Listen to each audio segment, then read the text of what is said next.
أن لا إله إلا الله وحده لا شريك له له دعوة الحق يخرج الحي من الميت ويخرج الميت من الحي يسبح له الليل إذا عسعس والصبح إذا تنفس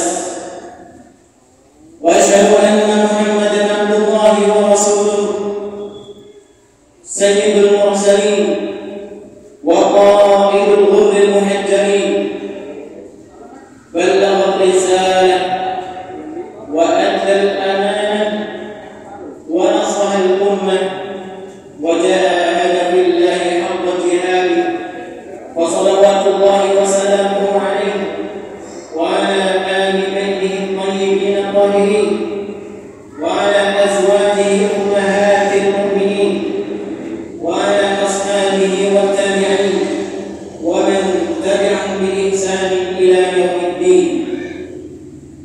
قال الله تبارك وتعالى: يا أيها الذين آمنوا اتقوا الله حق تقاته ولا تموتن إلا وأنتم مسلمون. Jemaat yang semoga senantiasa dirahmati oleh Allah Subhanahu wa Ta'ala. Di antara kalimat yang paling indah yang layak untuk kita lantunkan pada kesempatan siang yang berbahagia ini adalah untayan rasa syukur kita kepada Allah Subhanahu wa Ta'ala dengan mengucapkan kalimat alhamdulillah alladzi bi ni'matihi tatimmu shalihat. Pada kesempatan siang yang berbahagia ini, tepatnya di salah satu bulan di antara bulan-bulan yang dimuliakan di dalam Islam, tepatnya di hari-hari yang terbaik dalam satu tahun, yaitu di 10 hari pertama bulan Dzulhijjah, Allah Taala masih memberikan kesempatan kepada kita untuk bisa hidup kembali di dunia ini, untuk bisa melakukan ketaatan kepada Allah Subhanahu wa Ta'ala di hari-hari yang terbaik ini. Ini adalah nikmat dan karunia yang Allah Taala karuniakan kepada para hamba-Nya yang Allah kehendaki. Karena ada sebagian saudara-saudara kita yang sudah tidak lagi bisa melakukan amal ketaatan di hari-hari ini, karena sebagian mereka sudah mendahului kita untuk meninggalkan dunia ini.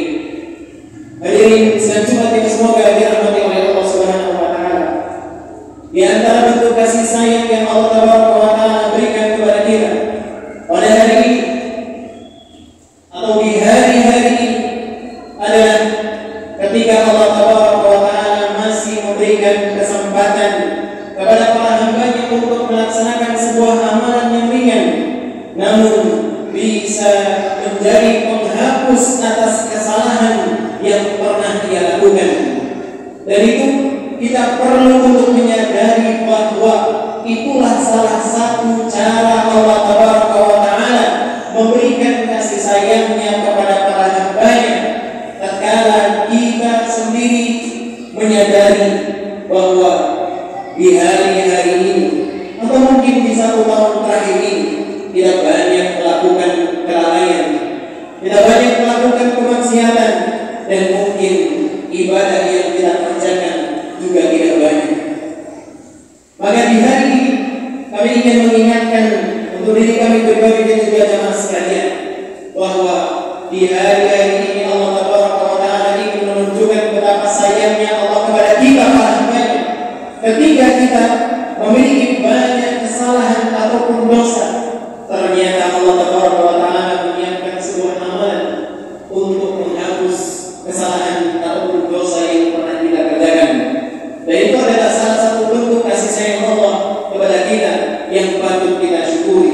Di antaranya adalah sebagaimana yang dijelaskan oleh baginda Nabi besar Muhammad sallallahu alaihi wasallam tatkala ditanya tentang saum yaum Arafah, puasa yang dilakukan di hari Arafah tanggal 9 Dzulhijjah, yang itu akan berlangsung beberapa hari lagi. Semoga Allah berikan taufik kepada kita untuk bisa melaksanakannya dengan sebaik mungkin. Kata Nabi sallallahu alaihi wasallam ketika ditanya tentang hal tersebut, maka Nabi sallallahu alaihi wasallam menjelaskan bahwasanya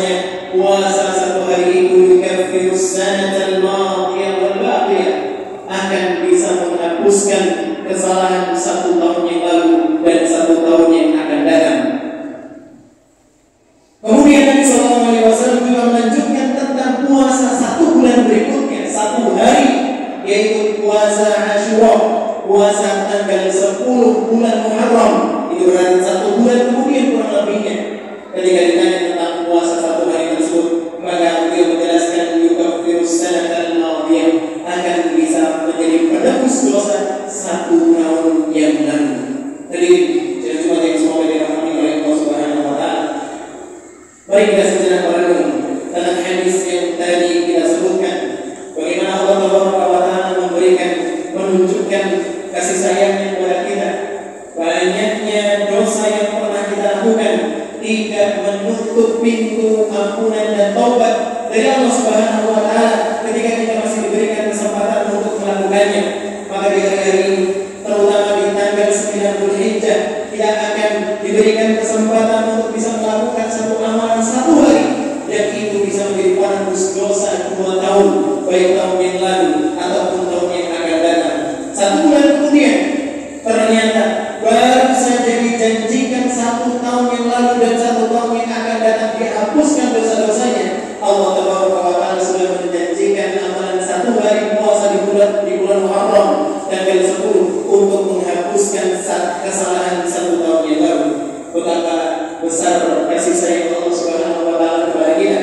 Dan dari sini juga kita patut merenung betapa lancangnya diri kita ini yang sudah sering kali bermaksiat kepada Allah, sering kali melakukan kemaksiatan dan kelalaian kepada Allah Subhanahu wa taala. Padahal Allah Subhanahu wa taala sudah banyak memberikan kenikmatan, sudah banyak memberikan karunia kepada kita semuanya. Hadirin sidang Jumat, semoga dirahmati oleh Allah Subhanahu wa taala. Marilah kita sejenak melihat sisi kehidupan seorang kekasih Allah Subhanahu wa taala, Nabi Ibrahim alaihissalam, yang kisah kehidupan beliau tidak lepas dari perjalanan ibadah di hari-hari mulia ini, di hari tanggal 1 hingga 10 bulan Dzulhijjah. Kisah Nabi Ibrahim seringkali kita dengarkan.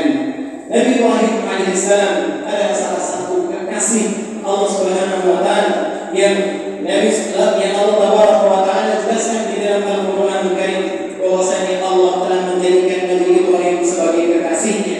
Karena Nabi Ibrahim adalah sosok yang sabar, sosok yang taat kepada Allah Subhanahu wa taala. Maka ayat Allah wa taala memuji Nabi Ibrahim, wa Ibrahim alladzi waffa. Nabi Ibrahim adalah sosok yang menepati janji, sosok yang mentaati perintah Allah wa taala. Beliau mengajarkan kepada kita makna seorang hamba yang sejati. Di antaranya adalah ketika Sang Penciptanya, ketika Tuhannya memerintahkan untuk melakukan sesuatu, maka beliau tidak tawar-menawar, beliau melakukan sebagaimana yang Allah wa taala perintahkan. Dan itu adalah bentuk ketundukan, penghambaan kepada Allah wa taala. Bukankah kita sering mendengar kisahnya Nabi Ibrahim dengan putranya Ismail alaihi wassalam, tentang bagaimana ujian yang Allah berikan kepada beliau berdua. Dan itulah kenapa Nabi Ibrahim dijelaskan oleh para ulama kenapa beliau menjadi kekasihnya Allah. Karena Nabi Ibrahim banyak diuji dari sisi orang-orang yang beliau cintai. Kita lihat setelah sekian puluh tahun beliau tidak memiliki keturunan. Ketika beliau menikah dengan istri beliau Sarah, puluhan tahun beliau tidak memiliki keturunan. Maka ketika beliau menikah dengan istri beliau Hajar, Allah wa taala karuniakan seorang putra yang saleh, seorang putra yang Allah jadikan nabi, yaitu Nabi Ismail alaihissalam. Ketika beliau masih belia, ternyata Nabi Ibrahim harus diuji oleh Allah wa taala untuk menjauhkan atau untuk meletakkan istri dan putra beliau yang sudah dirindukan sekian puluh tahun di tempat yang jauh. Beliau dari Negeri Syam diantarkan ke Makkah dan diletakkan di sana, yang di saat itu tidak ada orang, tidak ada penghuni dan tidak ada apa-apa. Di saat Nabi Ibrahim mengantarkan istri beliau dan putra beliau Ismail alaihissalam ketika masih kecil, maka beliau tidak berkata sepatah kata pun. Kemudian beliau meninggalkan istri dan anak beliau. Lantas istri beliau Hajar bertanya, memanggil sang suami dengan panggilan kasih sayang, ya Ibrahim, wahai suami, aina tadhhab wa tatrukuna bihadzal wadi alladhi laysa fihi insun wala syai'. Wahai suami, kemanakah hendak pergi? Kemanakah engkau hendak pergi, wahai suami? Wa tatrukuna, dan engkau tinggalkan kami bihadzal wadi alladhi laysa fihi insun wala syai', di tempat, di lembah yang tidak ada penghuninya dan tidak ada apa-apa. Mau kemana engkau, wahai suami? Beliau bertanya berkali-kali kepada suami, namun Nabi Ibrahim alaihissalam tidak menjawab dengan sepatah kata pun. Lantas beliau ganti pertanyaannya dengan pertanyaan, Allahul ladzi amarka biha. Wahai suami, apakah yang engkau lakukan ini? Engkau tinggalkan kami di tempat yang tidak ada penghuni, engkau tinggalkan istri dan anakmu di tempat ini, adalah perintah dari Allah Subhanahu wa Ta'ala. Lihat pertanyaan yang muncul dari keimanan di dalam diri istri Nabi Ibrahim alaihissalam. Lantas Nabi Ibrahim pun menjawab dengan jawaban yang singkat, na'am, ya, ini adalah perintah dari Allah Subhanahu wa Ta'ala. Hadirin yang kami hormati, kalimat yang muncul setelah dari istri Nabi Ibrahim alaihissalam adalah kalimat yang mengajarkan kepada kita makna penghambaan kepada Sang Pencipta, makna penghambaan dan keyakinan kepada Sang Pencipta, kepada Sang Pemberi rizki, yaitu Allah Subhanahu wa Ta'ala. Karena ketika Nabi Ibrahim mengatakan iya, maka istri beliau lantas mengatakan sebuah kalimat, idzan la yudayyi'una. Jika memang ini perintah dari Allah Subhanahu wa Ta'ala, maka kami yakin Allah tidak akan menyia-nyiakan kami. Kemudian istri kembali ke tempat semula dan Nabi Ibrahim pun beranjak pergi meninggalkan beliau berdua. Hadirin sidang Jumat yang semoga dirahmati oleh Allah Subhanahu wa Ta'ala. Kisah ini berulang karena setelah sekian tahun berikutnya, ketika Ismail alaihissalam sudah beranjak dewasa, falamma balagha ma'ahu sa'ya qala ya bunayya, maka Nabi Ibrahim di saat itu bermimpi, dan mimpi seorang nabi adalah wahyu. Ya bunayya, lantas beliau berkata kepada Ismail alaihissalam, inni ara fil manami anni adbah fanzur madza tara. Wahai anakku, sesungguhnya aku bermimpi aku menyembelihmu, dan ini adalah perintah dari Allah Subhanahu wa Ta'ala. Fanzur madza tara, nah bagaimana menurutmu tentang perintah Allah yang satu ini? Berikan sedang Jumat yang semoga dirahmati oleh Allah Subhanahu wa Ta'ala.